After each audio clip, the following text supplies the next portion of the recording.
So friends, in this 11th module on aesthetics and philosophy for the PG course in visual arts, we are going to continue with our discussion on Lakshana and Abhida that we did in the previous schedules. We almost reached a conclusion that though Abhida and Lakshana certainly have a capacity to communicate the meaning, they are very dependable signifiers of the signification of meaning. At the same time, after communicating that meaning, the signification almost becomes redundant. Here we can almost compare these objects like an envelope. There is a beautiful shloka in Marathi written by the saint poet Ramdas. He says, "Shabda karta artha dise, artha disata shabda nase." The moment you understand the word, you derive the meaning out of it. And the moment the meaning is derived, the word becomes redundant. Now what is the use of the word? When you take out the letter from the envelope, now the envelope is useless. However beautiful that envelope might be, in case of Lakshana, the envelope is more beautiful, the envelope is decorative. But again, once you derive the meaning, once you decipher the meaning, that envelope is redundant. It is of no use. छिलका जैसे होता है ना मूंगफली का, मूंगफली निकाल दिया, अब छिलके का क्या करेंगे? So the word sometimes almost becomes as redundant as the envelope or the pod. But, and that is why the third potential of language is more important, and that is Vyanjana. Bhartrhari talks about Vyanjana and talks about Sphota. Now, actually, what he discusses about Sphota is so complex and so lengthy, it may not be possible for us to discuss all those things in a single session, and we are mainly concerned about the aesthetic expression, and that is why I thought I will focus more on the illustrations rather than discussing the philosophical aspect of Sphota. But in short, we can tell you that Sphota literally means explosion. When you read a word, it almost explodes, the meaning explodes into your mind.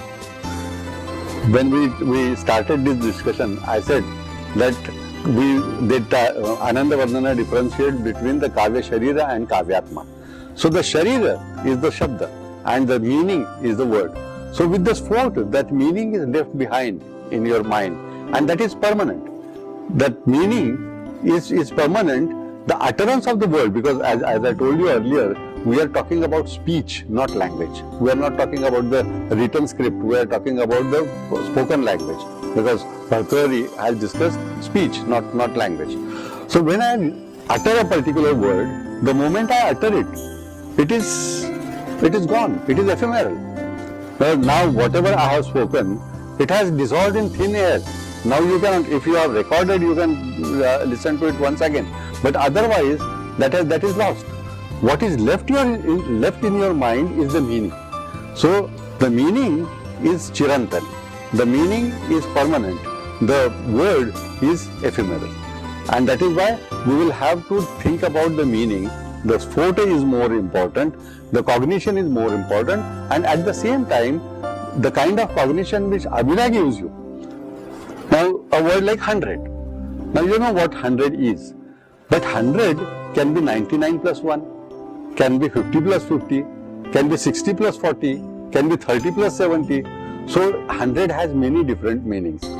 Now when you say 100 in Abhida, all these intricacies and all those possibilities are not communicated in that particular potential of language. But understanding all these possibilities, in short, understanding the polyphony of language. Polyphony means the capacity to generate more than one meanings, the capacity to communicate more than one meanings. The language has an intrinsic polyphony. Every language has it. And exploiting that intrinsic polyphony, understanding that intrinsic polyphony and exploiting it is the greatest challenge that the artist faces. Rather, and of course, it is possible only for those people. I may make a beautiful work of art, but the Rasika too should have the capacity to read so many meanings in it. It will have to be understood on both the levels. So this signification that Ananda Vardhana at this juncture comes into the discussion. We were talking about linguistics. We were talking about Bhartrhari. Bhartrhari is not an aesthete. But whatever Bhartrhari discovered about language has been exploited further by Anandavardhana for his aesthetic theory. So the aesthetic theory starts from this point onwards. From Vyangyartha, Abhidheyartha and Lakshanartha is not very important for the aesthetic theory. Anandavardhana picks up the threads from this point onwards and recognizing the potential, as I said earlier, the potential of polyphony in the language, he proposed a theory. Now, as I told you that most of the books on aesthetics, you will find the discussion of the principal meaning, that is the Abhida, which normally is known as denotation, the implied meaning, connotation, and the suggested meaning. Now, this is the terminology which you will find in most of the books, and you will also come across some examples in those books. These examples are found in almost every book because these are the examples given by the Sanskrit scholars. Abhinavgupta or Anandavardhana have given these examples, and obviously all the commentators on Indian aesthetics have borrowed the same examples from their texts. One of the examples which you will come across is the example of a young couple and a Brahmin. Now, it says that a young couple goes on the bank of Godavari every day, and obviously if the young couple is going over there, they seek some privacy over there. They wanted to be alone. But a Brahmin visits that place always. He is not troubling them. He doesn't have any bad intention, but he keeps coming over there, and obviously this boy is disturbed by the presence of the Brahmin. Now you can't even tell him not to come over there. So this shloka is a very interesting shloka. It is in Prakrit language. It's very surprising that most of the examples which have been given by Anandavardhana and Abhinavgupta in support of their argument are Prakrit examples, which perhaps means that even in 9th century, Prakrit literature was very, very popular. Now, in this particular piece of literature, this boy who doesn't want the Brahmin to come over there to disturb him tells him that, oh Brahmana, I know that you are very, very afraid of dogs which keep coming over here. But from here onwards, you need not get scared of them because all those dogs have been eaten up by a lion who has started visiting this place. Now this is a very, very obvious suggestion that the Brahmin is scared of dogs, and this boy is telling him that a lion has started visiting this place. So the suggestion is very obvious that please don't come over here because now not the dogs but the lion will be scaring you away. This is a very interesting way of telling, and I think it's a nice suggestion. But would you really take this as a piece of art? Because Anandavardhana and Abhinavgupta, both of them, they talk about the different levels of Dhvani. The suggested meaning is there, but every suggested meaning is not a work of art. There are different levels of Dhvani. Vastu Dhvani is the lowermost level of it, where a fact is suggested. Then there comes the Alankara Dhvani, where the Alankara is suggested. And the best of them is Rasa Dhvani, where the Rasa comes out of it, the Rasa is suggested over there. Now this can be an example of Vastu Dhvani, because it is trying to tell you something very, very ordinary. It is not a very, you cannot consider this as an aesthetic statement, as an aesthetic expression.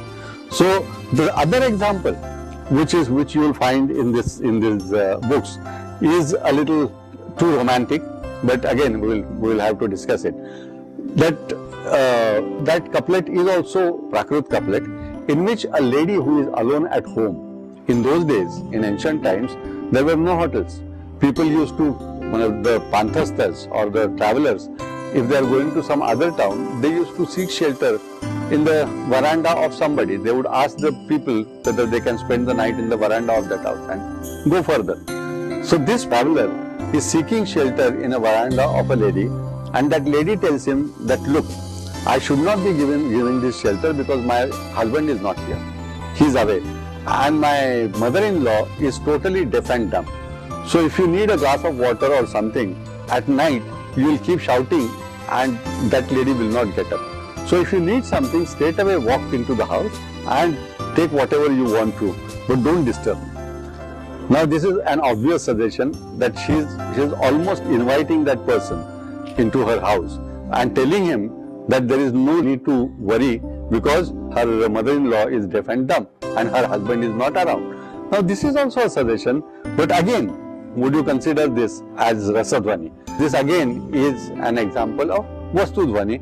The suggestion is there. You will find this example in most of the books, but I personally think that they are very, very ordinary examples of Dhvani, and that is why they should be considered as the examples of Vastudhvani, which cannot be considered as an aesthetic achievement.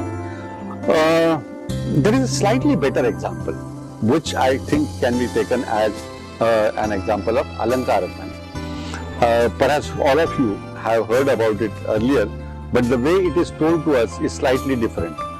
When Sita was abducted by Ravana, she was taken away in Pushpaka, and you know that she threw down all her ornaments from the aeroplane. And all those ornaments were collected by the monkeys and the monkey king Sugriva on Chitrakoot. And when Rama and Lakshman came searching over there, and when they inquired about the whereabouts this lady, they said that yes, they saw a demon carrying a lady in his aircraft, and that lady threw all her ornaments down. Now you can, just to indicate that she is going this way. So you can look at those, have a look into those ornaments, and if you think that they belong to her, perhaps you will get some clue out of it. Now Rama refuses to look at those ornaments. You know this story. I just don't want to have a look. And then he requests Lakshman to see whether they belong to Sita. Lakshmana's answer over there is very interesting. Lakshmana said, how can I recognize them? I'll certainly try to.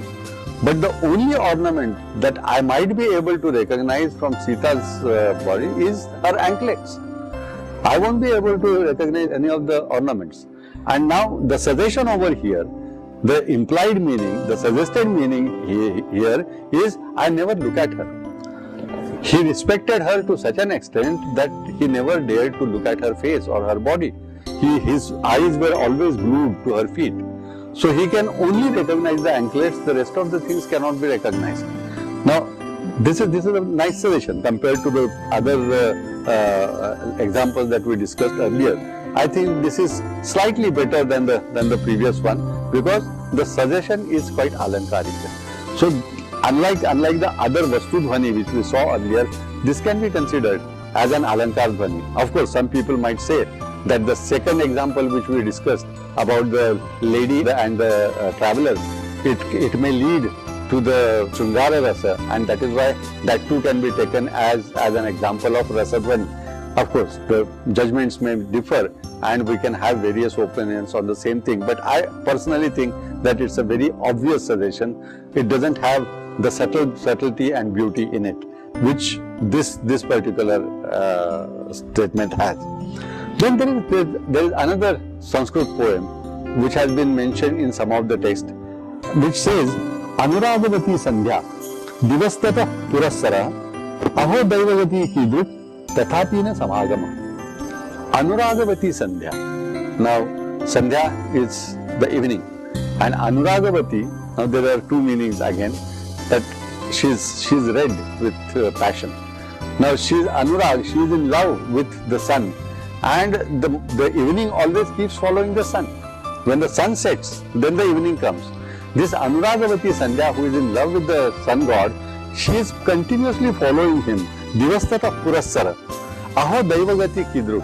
But see the fate, they can never meet. Tathapina Samagam. Though she keeps chasing him every day, they can never meet. Now here, apparently they are describing the situation of the sun god, but actually this lady is talking about her own state, that she cannot meet her beloved. So she's trying to chase him, she's trying to be after him all the time, but unfortunately she cannot meet him.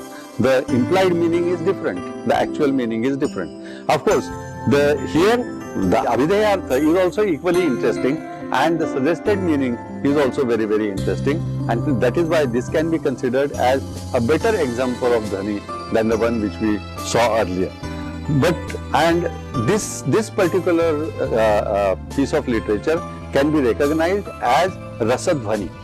Try to understand what I am trying to say.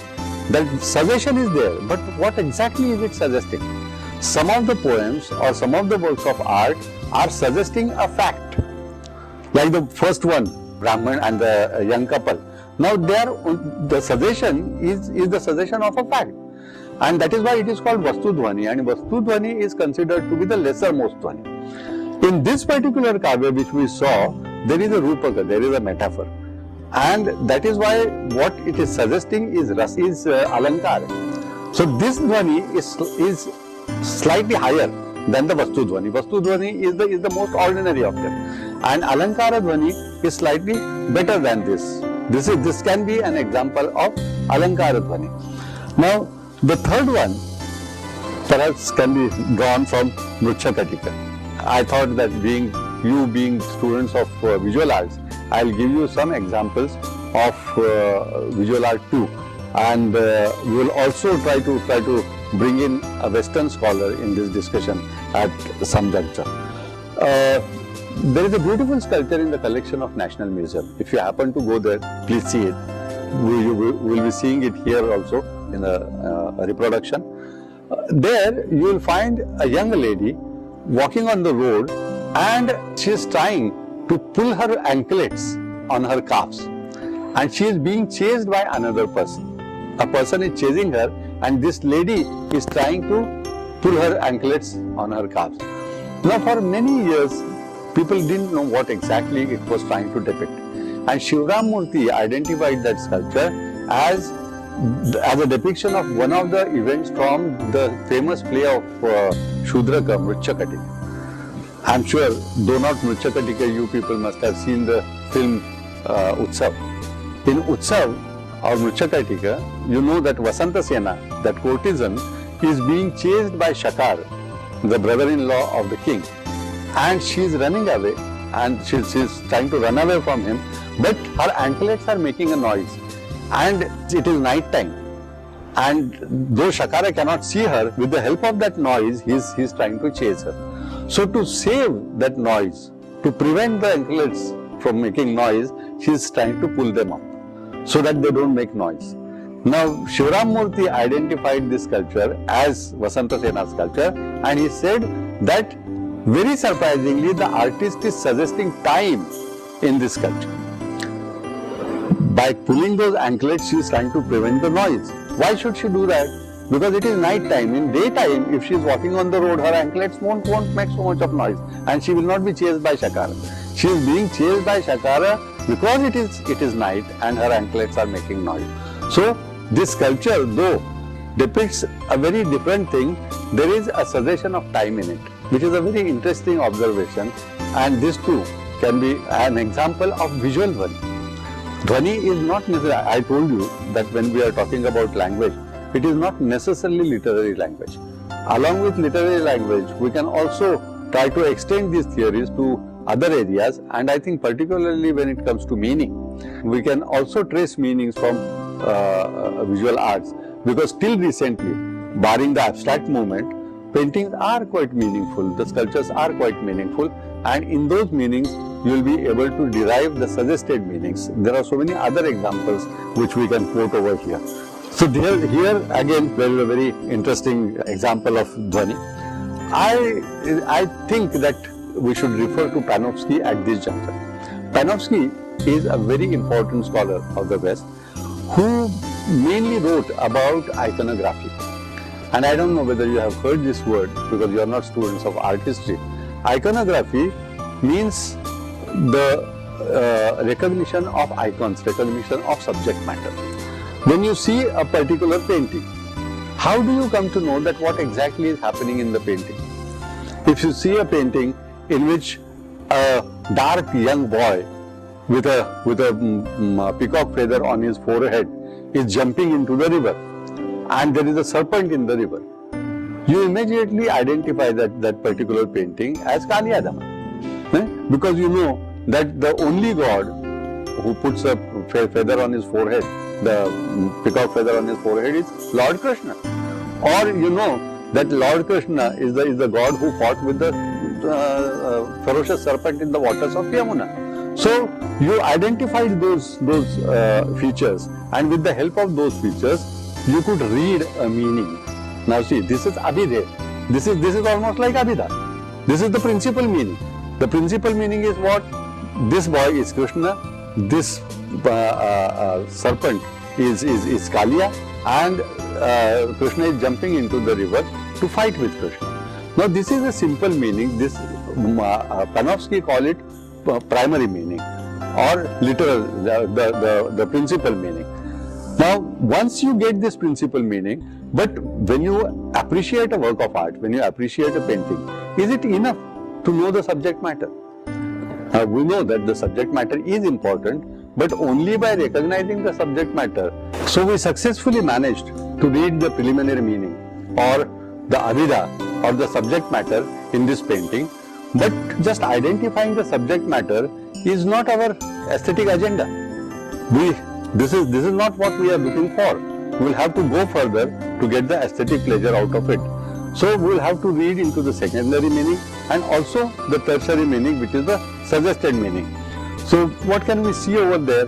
We can see how the anger of Krishna is portrayed in that picture, or how the ferociousness of the snake is portrayed in that picture.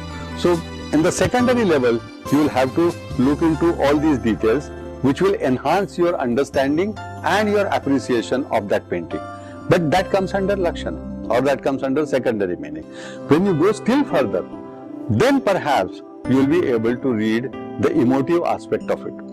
Because in those pictures you will also find the Sarpinis, Kaliya's wives, coming over there with folded arms, because they know that this is Lord Vishnu and he is going to kill their husband. They are seen there with folded hands requesting Krishna not to kill him. And then as you start looking at it more carefully, you will start seeing the emotive aspect of it. The turmoil that is going, the emotive turmoil that is going on in this picture, and that will give you the better understanding and a greater pleasure, greater aesthetic pleasure of that painting.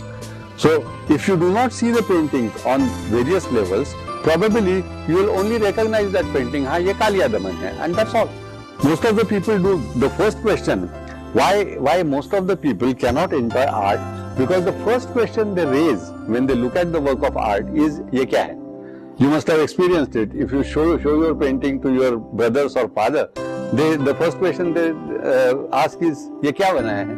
अब क्या बनाया है is not important. कैसे बनाया है is more important. So to reach that second level, sometimes you have to cross the barrier of क्या बनाया है, but क्या बनाया है is not the end of it. You will have to go further and inquire into the secondary and tertiary meaning of that painting.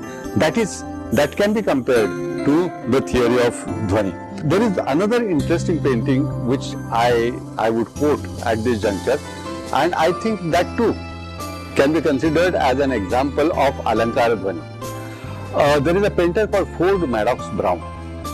Ford Madox Brown, and he is a symbolist painter. This is the phase.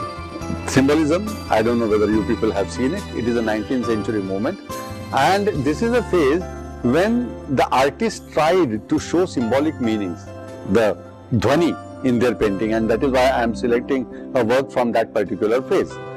Now in that painting which I am describing, you see a lady standing with a child. Now this lady obviously is a poor lady. She is wearing clothes which are originally a little expensive, but now totally worn out. Her face is badly painted. There are layers of rouge and powder on her cheeks, and she is extremely tired. She is not very old. She is looking much older than her age, and the way she is holding her child is so beautifully painted that it almost appears as if the child is coming out of her womb. The cloth around the child has been painted so beautifully that it appears as if the child is coming out of the womb, and it is a just born child, a newborn child. Now there is a title to this painting. The title is "Here is your son, sir." This "sir" is very important. Here is your son, sir.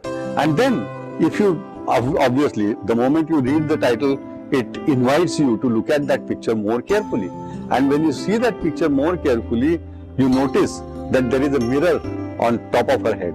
Above her head, there is a mirror, and you can see an aristocratic person standing in front of her in the mirror. Now the painting becomes complete. That aristocratic man, in those days, this makes a comment on the morality of 19th century Europe, because in those days, all the aristocratic people, they exploited the downtrodden women to the highest possible limit. And this lady is also one of the ladies who is being exploited and who has delivered a child. Now this man is standing in front of her, who has taken undue advantage of this lady, and this helpless lady is standing in front of that man, holding a child in her hand, requesting him to accept. Now all these things become clear only after seeing that reflection in them. And you get my point? So apparently, if you do not see all these details, if you do not read these layers in that painting, that title also helps us to read the layers further. But otherwise, it will be a picture of a lady holding a child in her hand. That is the principal meaning of that painting. But once you start reading that painting further, you start reading the layered meaning in it, and finally you reach the dhvani of the painting. Now this I would call Alankara Dhvani, because it is, or can also be taken as an example of Rasa Dhvani, because it leads to emotions. It certainly leads to very compassionate sentiments in your mind, and that is why this can be considered as an example of Rasa Dhvani. Even in literature, we will go back to literature once again, because normally the examples which we find in the book are from literature. So there are two examples which I quote quite often. One is a soliloquy by Rama. There is a very curious event towards the end of Ramayana.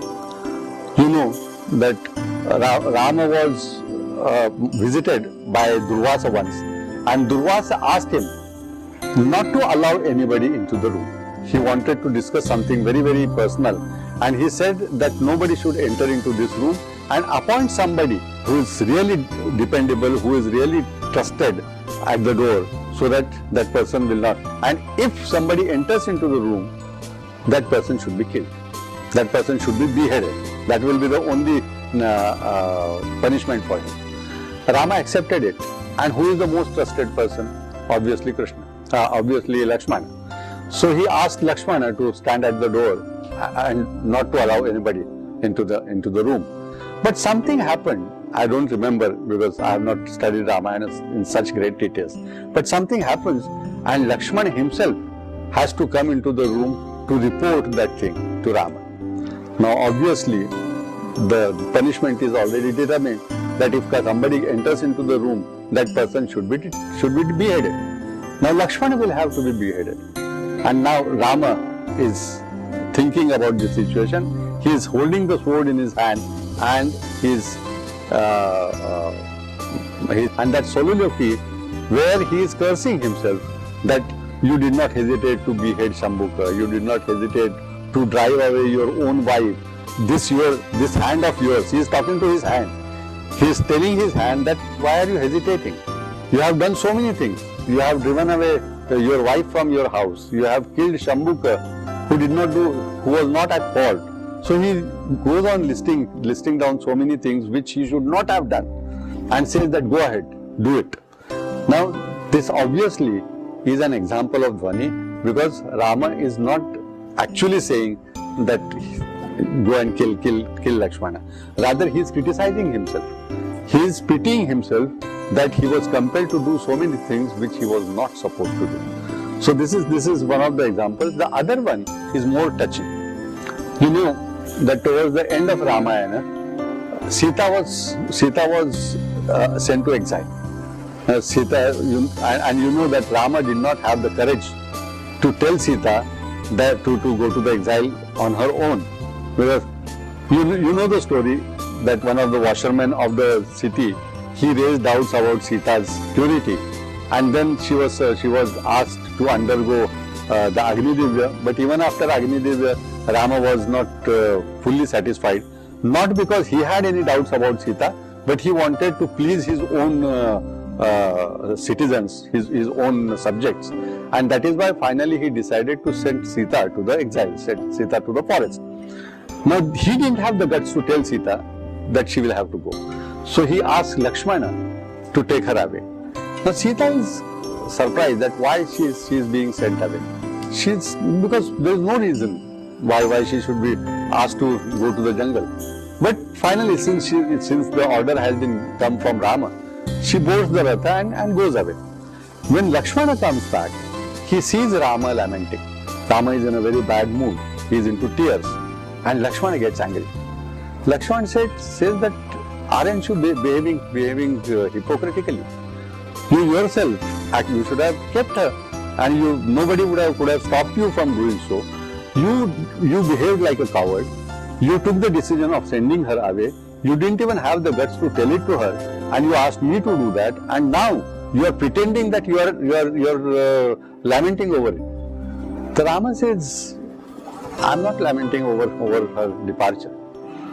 He says, I am a king, and I know what are the king's duties. My job is to keep my citizens happy, my subjects happy. And I did that. At any cost I will do it, and I have done it, and I am not regretting about it at all. I am not repenting over it at all.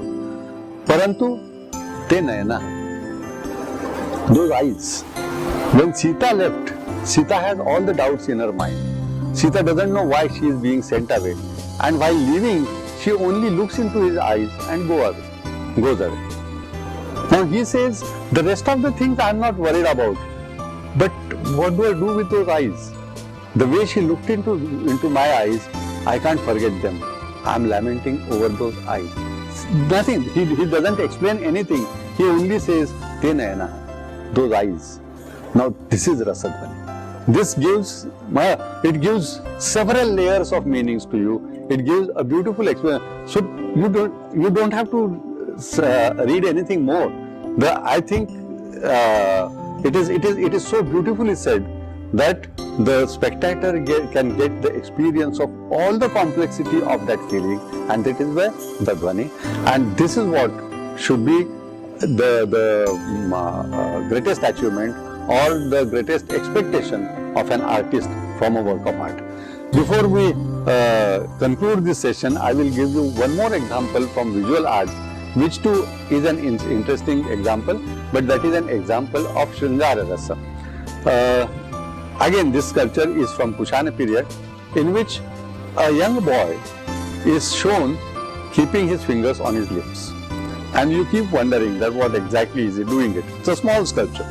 This sculpture is a sculpture of Rishishrunga. Rishishrunga was the son of Vibhandaka. Vibhandaka was a rishi who was an ascetic, but he got tempted to have relationship with a female deer, doe. And from their relationship, a son was born with a horn on his forehead.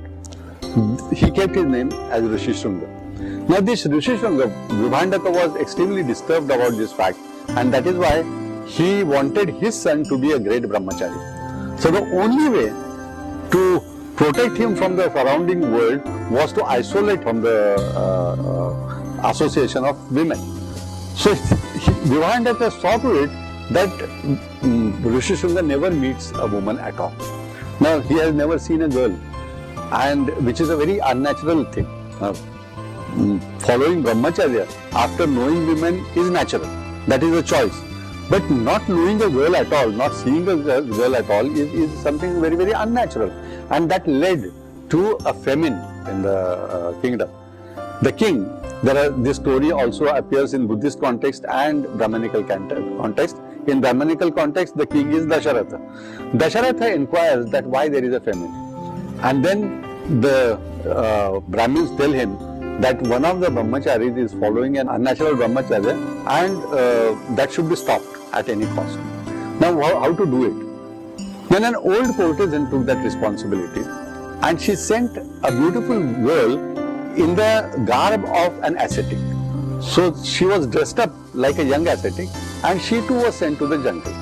Now this young man who has never seen a woman in his life, he was very happy to get a friend over there. And naturally they started talking to each other, having fun together, spending time together.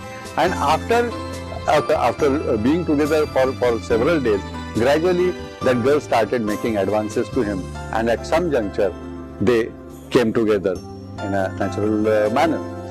Now this boy doesn't even know that what exactly has he done. He has undergone that experience, but he doesn't know what he has done. So he goes home and tells his father. And his father comes to know what has happened. Then he realizes that it's better to tell him what has happened. And his father tells him that ascetic is not an ascetic, she was a girl. And what you did is the thing which normally happens among men and women. And there he gets the anubhuti experience of Shrungara for the first time. While having the Shrungara, he has not got the experience. After listening to it, he has got the experience and he is blushing. That sculpture, if you see that sculpture, he is so beautifully blushing. वो शर्मा रहा है वहाँ पे हाथ रख के. And this can be an example of Rasadhvani, where Shrungara is suggested. It is not actually shown, but it is just a suggestion of Shrungara. This is Rasadhvani. So Dhvani can be shown in many ways. And this particular experience, which gives you an indirect experience of all the intricate emotions of mankind, here the Dhvanikaras are combining rasa and dhvani together. Rasa is important, but dhvanita rasa, the suggested rasa, is even more charming, even more stimulating than the actual rasa, according to Dhvani theory. So this is Dhvanivichara and Dhvani theory.